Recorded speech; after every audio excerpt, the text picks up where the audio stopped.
specialty training and became a psychiatrist at Erenkeri Mental and Neurological Diseases Training and Research Hospital.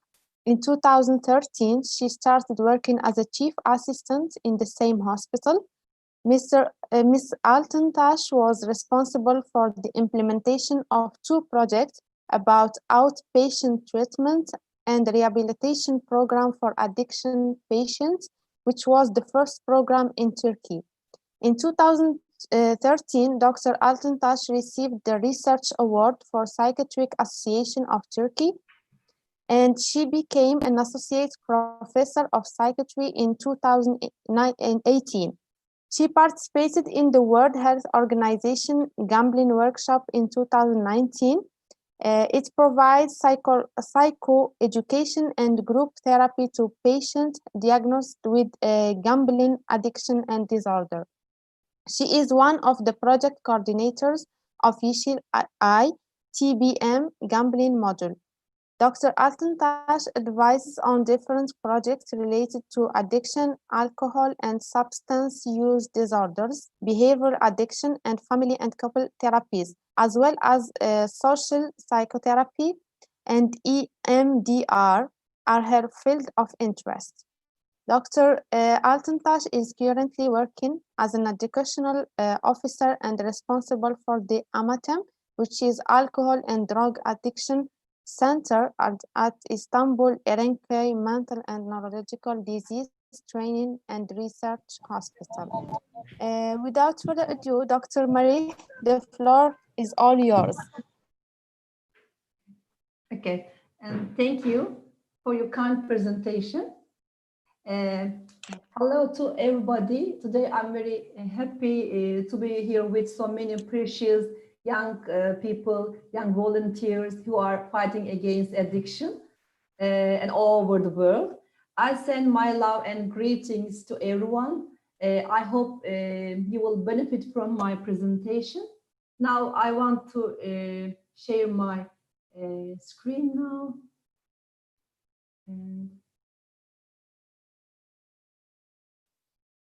Yes, I think it's okay now. Yes. Sorry.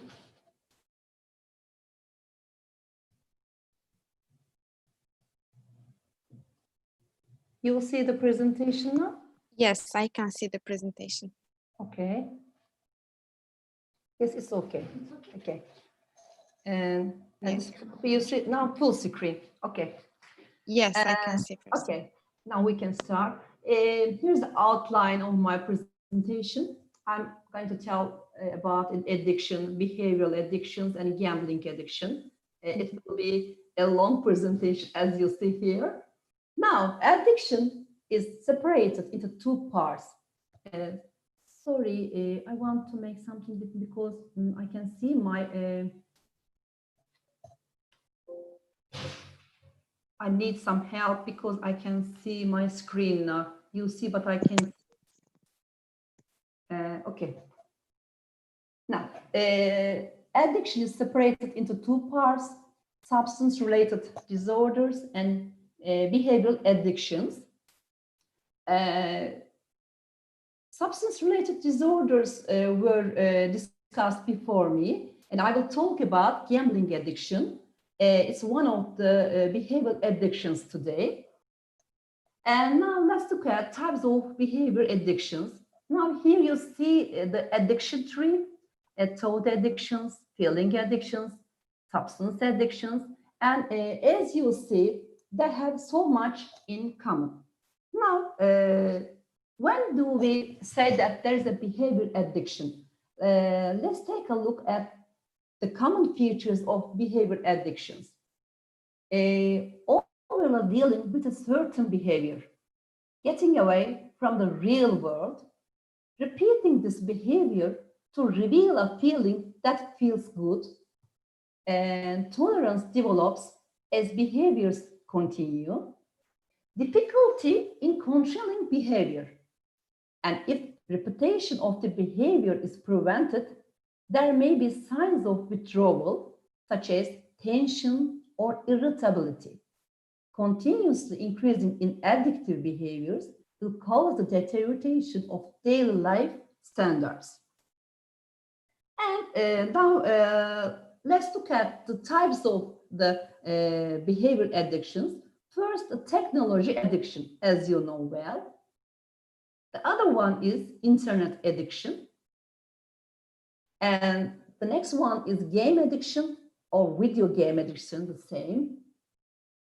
Sex addiction. We like eating, but there's also a food addiction. During outbreak, we all shop from internet, but we must know that we must be in control because there is a shopping addiction. We should do exercise, but we must know about exercise addiction, love addiction, good addiction. And the last one is the gambling disorder. It means the same with gambling addiction. So now I want to ask a question. Do you know this movie? Which movie is this? I don't hear all of you, but I think that you'll say Ocean's 11. Does it look exciting? Look at the picture, look at the photograph. Does it look romantic? Is it a glamorous picture? Or is it about gambling? I hear you say it's about gambling. Now, how many movies were made about gambling, especially in Hollywood? You can find hundreds of gambling movies. Though there are so many as well. Hollywood romanticized gambling, but the reality of gambling is really different. It is dangerous if you don't control it. So, gambling has dramatically increased in the last 25 years worldwide. Gambling is a universal public health problem today. It's an important problem. It affects the gamblers and those around him or her. Earnings from legal gambling in the USA are in the multi-billions of dollars per year. Gambling is a giant industry in the field of entertainment and vacation. So, how common is gambling behavior in the world? Let's look at it. Although gambling is prohibited in China, Macau, on the south coast of China, receives 50% of the country's income from gambling. The next one, in the USA, $261 billion. Gambling industry has 1.8 million employees. And 80% of the Australian population is gambling, any kind of gambling. About 32% of the UK's population gamble every week. Not only a disorder or addiction, gamble, any kind of gambling. So, then let's think, why did people start talking so much about gambling nowadays? Is gambling something new or is it just noticed? It has always existed in history, but it has changed its form over time. Here you see the pictures, the photographs from the ancient times. It's known that in the history, it's known that there were contests of throwing spears in history and bets on wrestling or flintstones. The first dice were made from sheep and goat bones in the form of cubes. During the Renaissance, dice throwing games were very popular. Card games started in the 15th century. Today's tarot cards originated from Italian card games a few centuries ago. Card games first appeared in China and Korea and were brought to Europe by travelers and sailors. And the first casinos were founded in Venice. Roman soldiers are said to bet on the spin of the wheel and invent the primitive version of the roulette. Dice, played with dice among soldiers, was a favorite game in the American Civil War. Here you see a photograph from the American Civil War. And over time, the number of casinos has increased and virtual internet casinos have been available since 1990s. Gambling has changed its form in history, but as you can see, it has continued its existence by adapting to the place and time.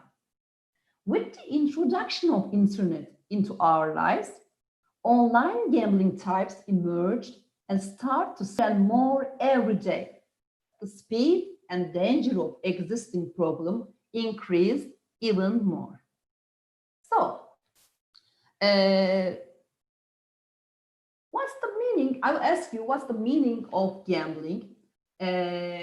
What does it mean? Now, is there anyone among us who has never gambled? I think there are question marks in your minds. So let's continue to identify the gambling. First of all, the meaning of gambling. The word gambling means playing wrongly or cheating in the game, taking another risk to make a high profit. For example, the triad of it is thinking over the game, always thinking over the game, risk taking, and thrill of winning. And so, I talk about the types of the addictions. Now I ask, is it possible for anyone to be addicted to gambling? Here you see the degrees of the gambling, and let's look at what are the differences between them. First of all, we usually gamble, so we are social gamblers. The purpose of this degree is only fun and socialization. The second degree is problem gambling. The purpose is escape from feelings, escape from problems, escape from reality, maybe. Excitement and for joy. The person's control has decreased and cannot predict the losses. And the last one is gambling disorder, means gambling addiction. The purpose is escape from all the things that I counted before, for excitement, joy, but at this stage, addiction has developed. Unexpected losses usually occur and there is no control over the gambling. And how people become addicted? There's a reward system in our brains, and there's a hormone, dopamine, also called the hormone of pleasure, is secreted from our brains. When we eat a meal that we love so much, for example, 10 units of dopamine are secreted from the brain. When we hug someone we love, then 20 units of dopamine secreted. For instance, if we fall in love, 100 units are secreted. These are examples. But when the drug is used or gambled, the hormone is secreted in a much higher amount and decreases rapidly. As gambling continues, it demands the brain cell structure in the reward system. Activities we enjoy now become less interesting to us because the pleasure threshold has increased. For this reason, the person looks for activities that will give high rush, high excitement. And gambling is like taking drug to the brain, the same things. The feeling of I will win created by gambling and the possibility of making a lot of money in a short time secretes the hormone of dopamine in the brain. In particular, the region that controls the person's behavior is disabled. In many online games, children deposit money. When the child reaches the top level in the game, dopamine rises. He plays again and again to experience the high excitement. As a result, children are experiencing these rushes at a very young age. So, society needs to examine this closely. Yes, On this slide, you'll see many different types of gambling. When you look at it, maybe some of them are not familiar to you. And some types of gambling are prohibited in some countries. Some of them are legal, some of them are illegal in some countries, in different countries.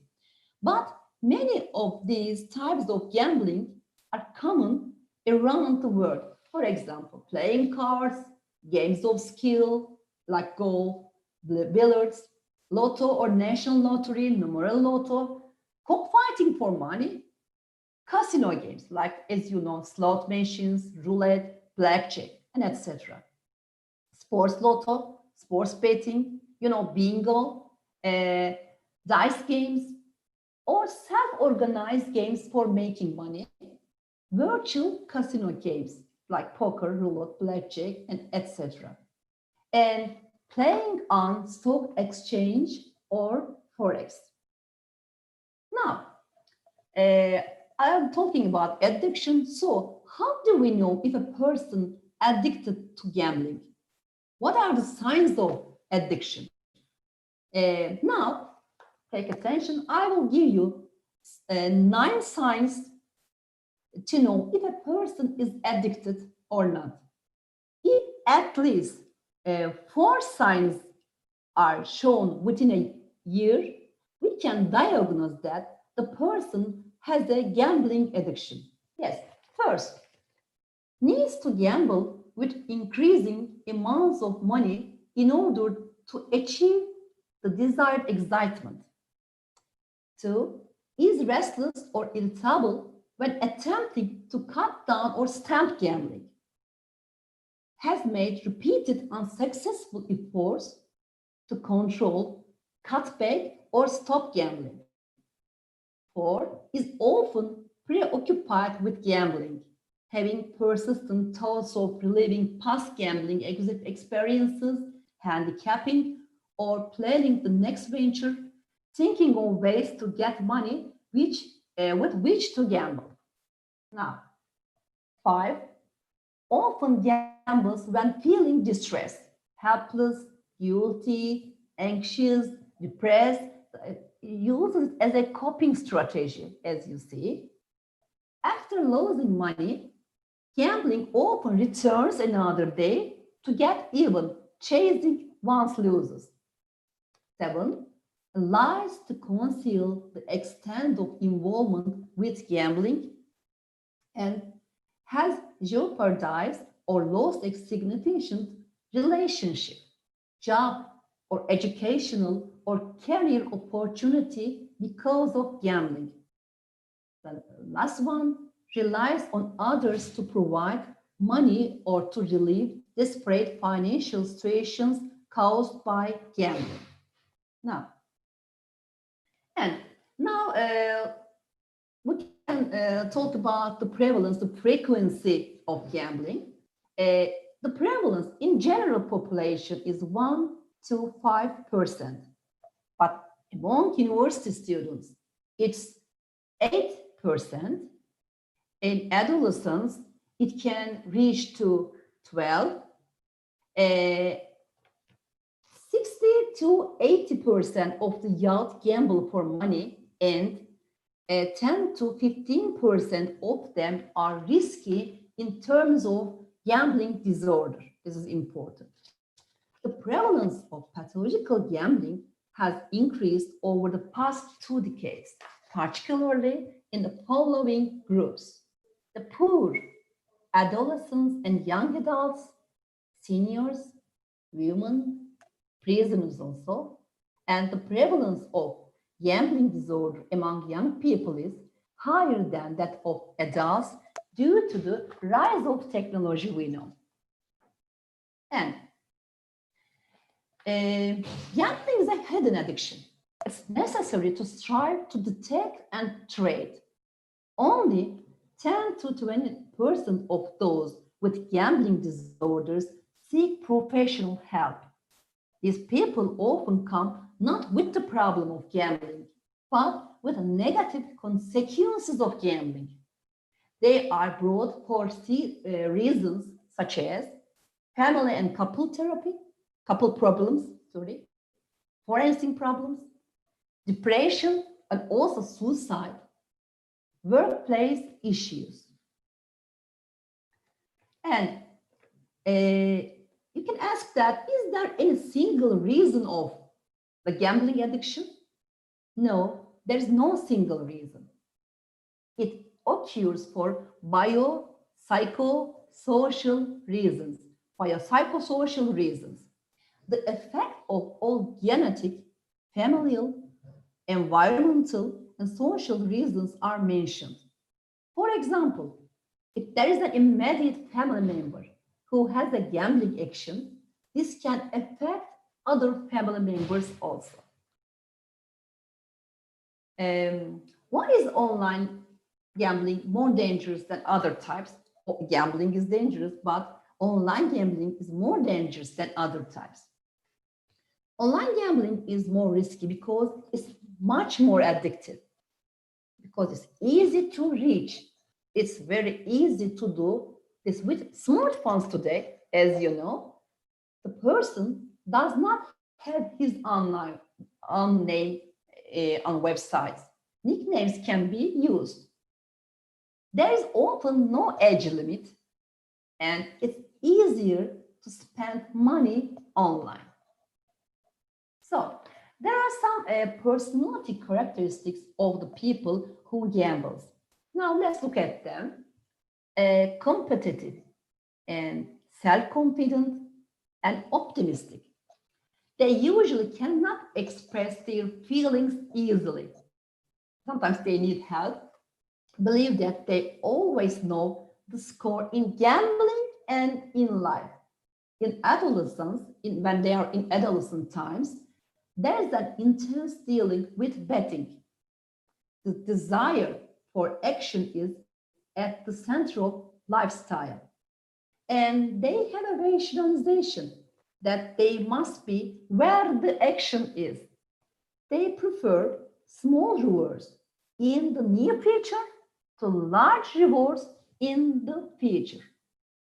And they have usually magical thinking, and they have high risk-taking behaviors, lying and disrupted relationships, and also there's an important thing, bailout. They rely on others to pay their debts.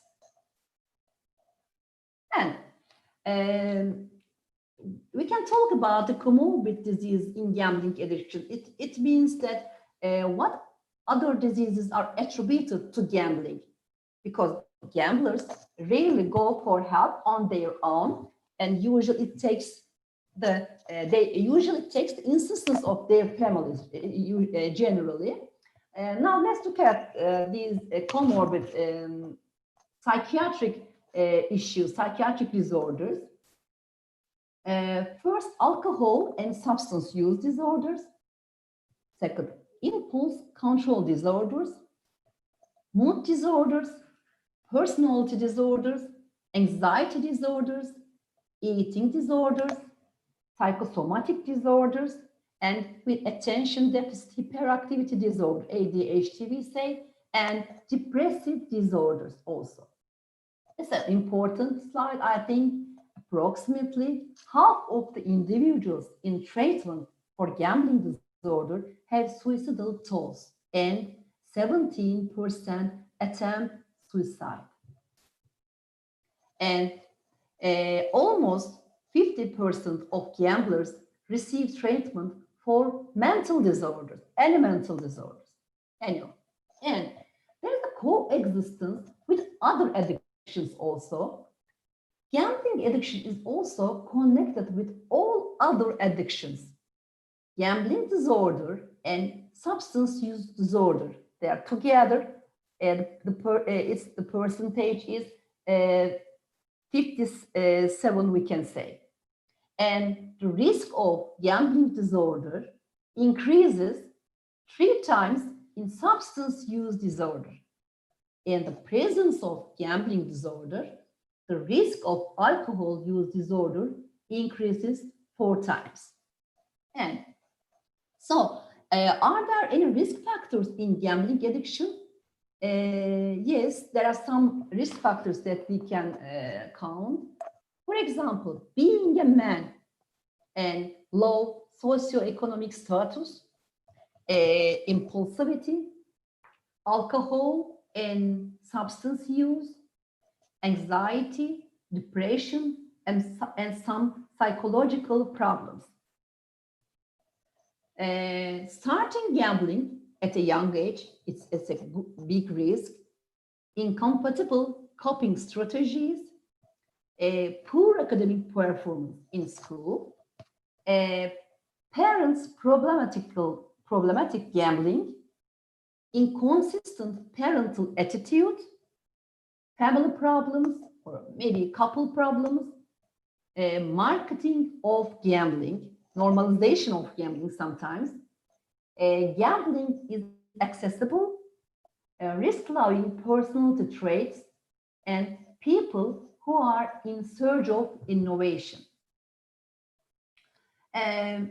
Low risk perception in the adolescent period, facilitating access to legal and illegal gambling games, including those played over the internet, as that encourage gambling.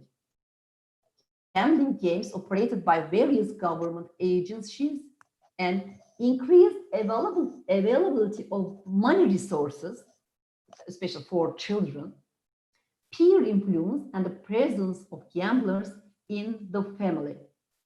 With these features displayed, people can be addicted more easily. There is a cycle of gambling. It's like an addiction cycle. So, can gambling addiction be treated? It's an important question. Gambling addiction is a chronic brain disease, and that goes with relapses, and that can be treated. And what treatment methods do we use? We use drug treatments in hospital or in outpatient clinics. We use psychotherapies also, some special psychotherapies, individual psychotherapies, maybe group psychotherapies for gamblers, and family and couple therapies. And during the treatments, family is a very instrumental in helping the gamblers to cope with their diseases. We can help the gamblers if they have they don't bring their families or their wives or etc. And the other way is to be in the gamblers' enemies. So the future of gambling. Gambling can lead to a serious public health crisis in the world of precautions. In the world, if precautions are not taken. Therefore, impressive measures should be taken. Society awareness should be increased and effective treatment programs should be created. So, I think it's a summary of the consequences of problematic gambling or gambling disorder. So you see the consequences: family issues, psychological problems, judicial or forensic issues, and poor quality of life, workplace issues, or sometimes school issues, suicide attempts, suicide thoughts, and suicide attempts, and financial issues. I think this is the summary of the consequence of gambling. So, conclusion: gambling should be studied from a young age into adulthood by society. Gambling can destroy the individual, their families, their business life, and cause damage in the society. And lastly, I want to tell all of you how proud I'm of you. As volunteers, you have dedicated your time to care about others. Volunteers are the leaders in our society and gives me hope for our future. You make a difference, and I think it's very important to all of us So, and I want to thank you for caring and being leaders. Thank you for attention. Thank you very much, Dr. Marie, for your valuable inputs and very productive presentation. And as you mentioned, many research findings have shown that gambling became a very popular activity among adolescents and youth, and pointed out that the emergence of new forms of gambling, especially within the development of internet, TVs, and other social media tools. Therefore, research on the phenomena and raising social awareness about it is a very significant mechanism toward more resilient and conscious societies and youth. Now, I would like to open the floor for the question, but I will start with the written one. One of the participants is asking, what can we do if there is someone in the family or among our friends who we think is risky for gambling? Okay. Thank you for this good question. If there's someone in the family or among your friends, your environment, first of all, I can say you can speak with him or with her because you know addiction, gambling addiction today, and you can encourage him to go to a clinic or to go to a hospital for help. But if he doesn't accept, maybe sometimes we see frequently he will not accept, then you can speak with the family to encourage him to family, family. to tell problem because if he's an addicted person, he needs professional help. We can tell something, we can encourage, but the result must be a professional help. Thank you, Hatam. Now we will take a question from Mariam from Oman. Okay. Hello. Thank you so much for your presentation. I am not sure of how I should state this question because it's a bit related to it's related to psychology, but at the same time it's related to other type of patients. So some patients of other diseases might experience some psychological disorder, like for example, people who are experiencing or diagnosed with Hashimoto thyroiditis or hypothyroid. So I have noticed from the previous speaker that some of the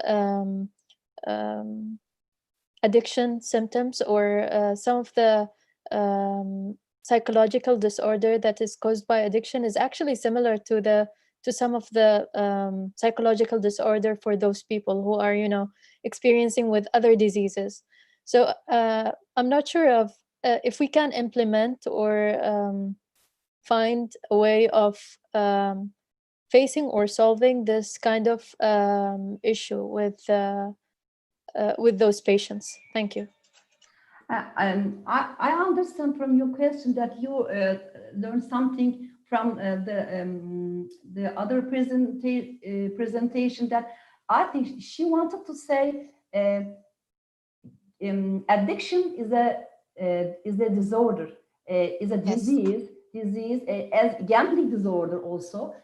We can think that they are similar. Maybe you can have a diabetes or hypertension, so you go to a clinic or to a doctor to get treatment. So we can think that addiction is also a disease. So we must get pharmacotherapy and the other therapies. It means that if you think that it's only, it's not a different thing, it is also in a part of medicine. We are doctors and we are treating diseases, disorders. And if you have diabetes, you go for treatment. If you have an addiction, you can come for the treatment. It's similar. I think I understood that the presentation was about this. Thank you, Hojam. Now I will take another written question. Does being a gambler in the family increase the risk? Oh, yes. If you have an immediate family, maybe a first degree relative who has a gambling addiction or problematic gambler, then you are in the risk being a gambler or gambling disorder because of genetics and because of social learning theory, because the child see everything in the family, and if the father gambles and it's normal to gamble in the family, then the child learns it and experiences it and likes it. And as I told you, he's trying to get the dopamine continuously. So it's a high risk if you have a relative, a close relative in your family, or especially it's similar that if you have a friend, also close friend, who gambles or has a gambling disorder, also a problematic issue for you. Same thing. But the genetic is also more important. Family. Thank you, Hojam. Another question from Zoya Khalid from Pakistan. Hello, everyone. Thank you so much, ma'am, for productive session. And I have a question. Zoya, we cannot hear you. Zoya? Let me move to Abdul Latif Lawal from Nigeria. Then I will be back to Zoya Khalid. Abdul Latif, you have the floor. Yeah, thank you. So after yesterday's section, I had some discussion with a few of my friends that we need to work on this gambling addiction. So we discussed with some people, few group of friends, and one of them or two of them told us that there is two options for them. It is either gambling kills them or they will kill gambling, but there is no quitting. They are not ready to quit. Like, it is either they are killed by gambling or gambling killed them. So how can we work on changing these people mentality, considering a country like us where we don't have specialists that are working on maybe specialists on gambling that will give advice on gambling. Even if there are, then it will be in the tops in the big cities. So considering that we are not in the big cities, how do we encourage these people to stop? When the whole national TV, 3 out of 5 adverts are advertising betting game, like online betting game, how do we change this? How do we reduce this mentality, especially within our group of friends that we discuss with, and some of them we are like, it is either they are killed by gambling or they will kill gambling. Hojam, did you get the question? Can you summarize it, please? Okay, he is because asking. There's a voice problem. I couldn't hear only a little summary. Okay, he is asking how can we change the mentalities, especially of people who are gambling in the cities and countries where there are no NGOs or this program of awareness. Is it right, Abdul Latif? I tried to summarize your question. Yes, that is quite a summary of it, yes. Okay, thank you. I think there is not only one area to stop or to change the mentalization. For example, it begins in schools. You must tell the gambling or the problem of gambling to the students when they are in primary school, and they must people must talk with their children in the family and in high school, and also it's very important in universities. Also, government can do some boundaries, some legal implementations to stop or control it. As I told you, gambling, if it's controlled, not bad. It's only for socialization. But if you pass the boundary, pass the limits, then it becomes dangerous. So it begins from childhood and when they are teenagers, and I think family and government implementation is the most important things that we can do to change. Thank you, Hojam. Now I will take a written question. In what condition do patients usually come to you? Are they addicted? Are they depressed? With what kind of issues or results do they apply to you? Okay. Yes, to the clinics. Yes, when people come to the hospital and when they come to the addiction clinics, we see that usually the addiction is obvious. It has been occurred a few time ago, and they don't come alone. They generally come with their families. For example, the wife says that I will divorce if you don't stop gambling. Then this is a motivation for this man. So we see that they have gambling addiction, and also we usually see the bad consequences of the addiction. For example, they feel anxious, they tell anxiety, depression, suicide thoughts. We usually hear suicide thoughts, and we get them to the hospital for treatment. They have social problems, they have economical problems, some forensic problems. Sometimes we must treat them for forensic issues, and I rarely see that a man comes to the clinic that I have a gambling disorder. It's so rare, but usually the bad consequences of it. It's sometimes too late, but we begin to trade and do the best what can we do for him. Thank you. Now we will have a question from Muhammad Mubras from Sri Lanka, and I would like to ask Zoya Khalid from Pakistan to send me her question in the chat box. Muhammad, the floor is yours. Yeah, thank you. I'm Mohammad Nibras from Sri Lanka. Under COVID-19, many human activities are suspended. Public entertainment places are closed down. Football legends are almost fully cut off. They call fully cut off worldwide.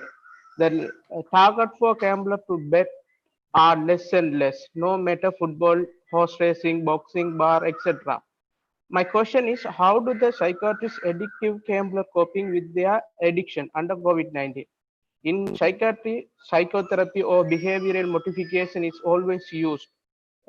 Is COVID-19 helping this addictive gambler to run out their obsession? Thank you. Let me summarize the question, Hojam. Yes, please. He is asking how this COVID-19 and this health challenges are affecting the people who are gambling. Okay. In COVID-19, we found to our patients, we asked that, how are you? Because they couldn't come to the hospital, couldn't come to patient clinics.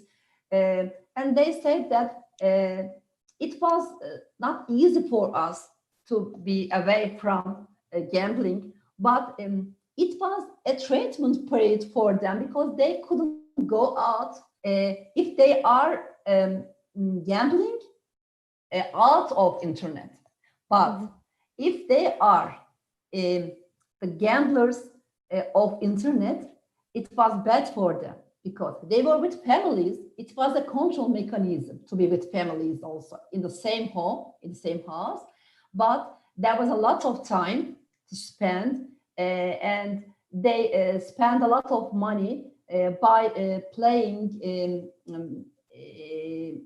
by gambling and betting on internet until they lose a lot of money. It was good for the gamblers who doesn't play internet and bad for the patients who play in the internet. Right. Thank you, Hojam. The question from Zoya is written now. I will read it. How to prevent a gambling addiction and how to help someone with a gambling problem.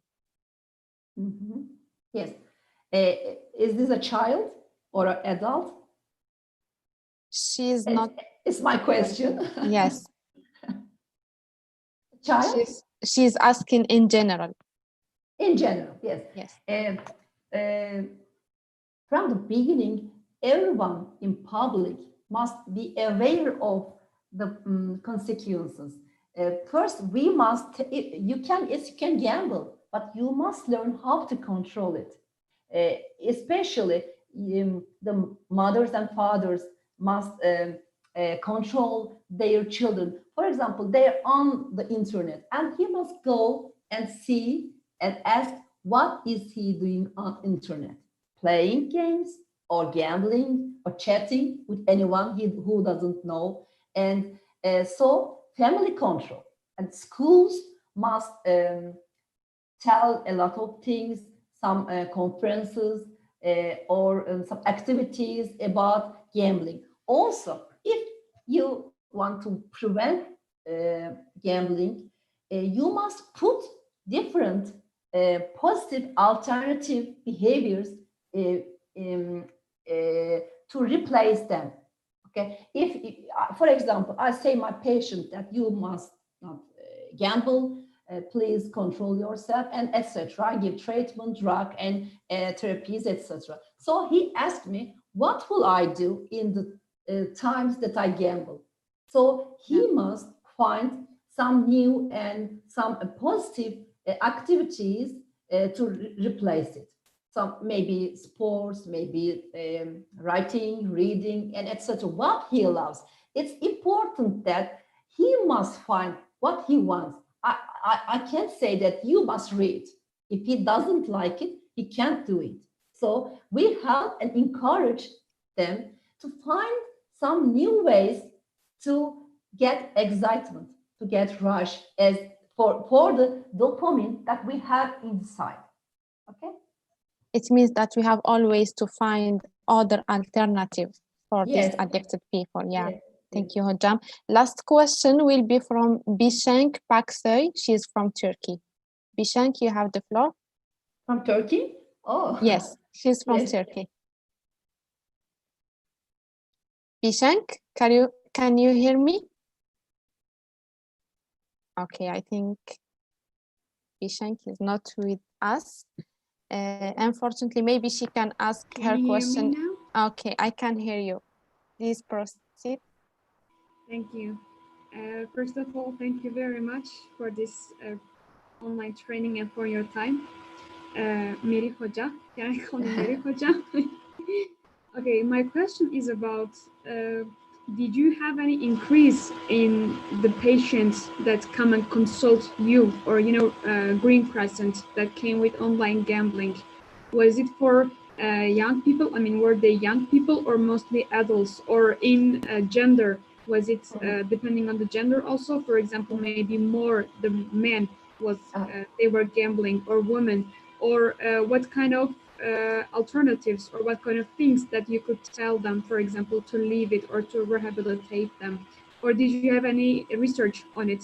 I was wondering about it, especially in COVID period. Did you face something like this? Thank you very much. Yes, thank you for your good question.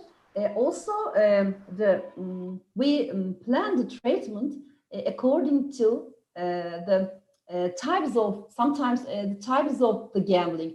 For example, it's online gambling, then we make a treatment plan according to it. If it's a gambling, maybe lotto or something, playing cards, we make a different treatment and therapy plan for it. We usually see the men in clinics. Also, I have male patients, women patients, but they are rare than the men. If for example, I want to give an example what we do, which difference, what are the differences for the treatment between them.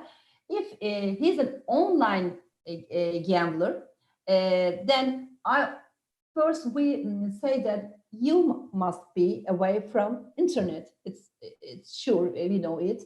And so how will I do it today?